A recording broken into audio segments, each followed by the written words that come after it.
পশ্চিমবঙ্গ সরকারের তথ্য ও সংস্কৃতি বিভাগের উদ্যোগে কাটোয়া মহকুমা তথ্য ও সংস্কৃতি দপ্তরের আয়োজনে কবিগুরু রবীন্দ্রনাথ ঠাকুরের জন্মজয়ন্তী উদযাপন করলাম। কোথায়?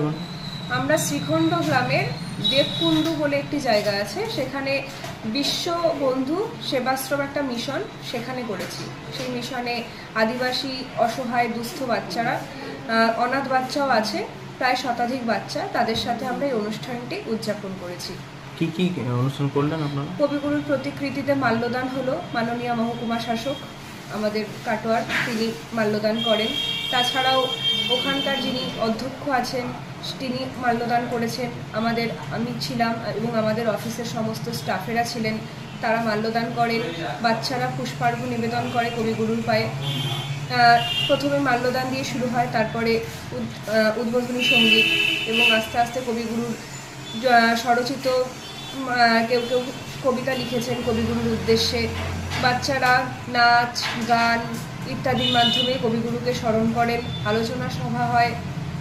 আমরা এইভাবে অনুষ্ঠানটি সম্পূর্ণ করেছি।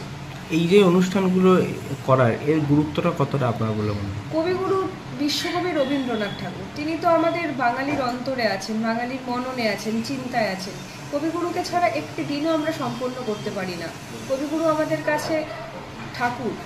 তো ঠাকুরকে স্মরণ করতে গেলে, মানুষের মনে পৌঁছতে গেলে আমরা অনুষ্ঠানের মাধ্যমে এই একটি দিন তাকে স্মরণ করবই।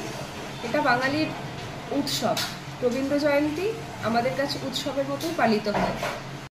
হলমার্ক সোনার গহনা কেনার একমাত্র ঐতিহ্যশালী স্বর্ণ প্রতিষ্ঠান শ্রী ধীরেন্দ্রনাথ দত্ত গোল্ড প্রাইভেট লিমিটেডের শ্রী সুখেন দত্তের দোকান। ঠিকানা কাছারি রোড, চৌরাস্তা, টেলিফোন ময়দান, কাটোয়া, পূর্ব বর্ধমান। কাটোয়া শহরের অন্যতম প্রাচীন ব্যবসায়ী প্রতিষ্ঠান new Shri Gouranga tea store. প্রসিদ্ধ চা ব্যবসায়ী, খুচরো ও পাইকারি চায়ের এই প্রতিষ্ঠান শহরে প্রায় 80 বছর ধরে সুনামের সঙ্গে ব্যবসা করে চলেছে। ঠিকানা কাটোয়া স্টেশন বাজার, চৌরাস্তা।